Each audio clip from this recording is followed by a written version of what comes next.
Hello बच्चों, तो हमारे पास क्वेश्चन है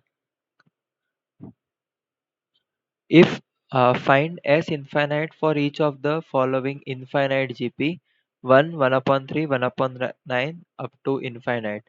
तो हमें क्या करना है, हमें एक जीपी दी हुई है जिसका हमें इनफाइनाइट टर्म्स का सम करना है। तो यहाँ पे जो इम्पोर्टेंट की कॉन्सेप्ट है, सबसे पहले हम समझेंगे कि जीपी क्या होती है। तो जीपी में क्या होता है, बेसिकली जीपी एक ऐसी सीरीज है जिसमें हर नेक्स्ट टर्म में किसी एक नंबर का मल्टीप्लिकेशन हो रहा है।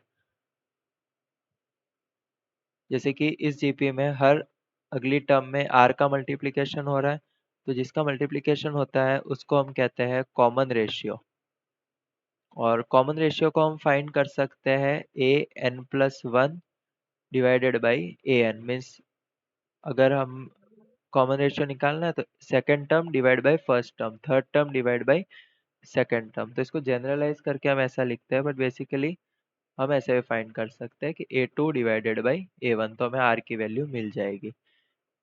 और अगर हमें ऐसी एक जीपी दी हुई है और उस हमें उसके इनफाइनाइट टर्म्स का सम निकालना है, तो उसके लिए हमारे पास की कॉन्सेप्ट है कि A अपॉन 1 माइनस आर। तो इससे हमें इनफाइनाइट टर्म्स का एडिशन मिल जाएगा। और ये कंडीशन का पॉसिबल है जब हमारे मॉड आर की वैल्यू लेस देन 1 होगी तब। तो इसी के कॉन्सेप्ट का यूज करके हम इस ऊपर वाले क्वेश्चन को सॉल्व करेंगे। तो सबसे पहले हम जीपी लिखते हैं 1/3 1/9 रिपीटिंग अप टू इन्फिनिटी।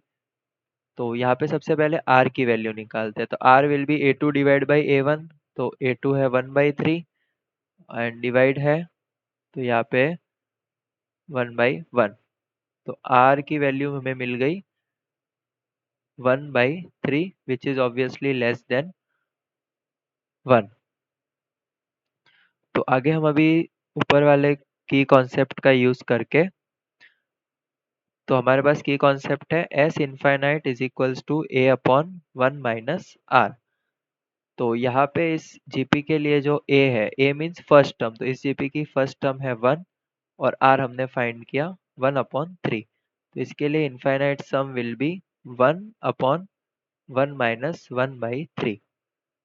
तो ये हो जाएगा 1 अपॉन, यहाँ पे एलसीएम लेंगे तो हमें मिलेगा 3 माइनस 1/3 1/2/3, और 3 जो है वो ऊपर 1 से मल्टीप्लाई हो जाएगा, तो आंसर मिलेगा 3/2। तो हम लिख सकते हैं कि sum of infinite term of this GP will be 3/2। तो ये हमने फाइनल आंसर की कॉन्सेप्ट की मदद से सॉल्व कर दिया है।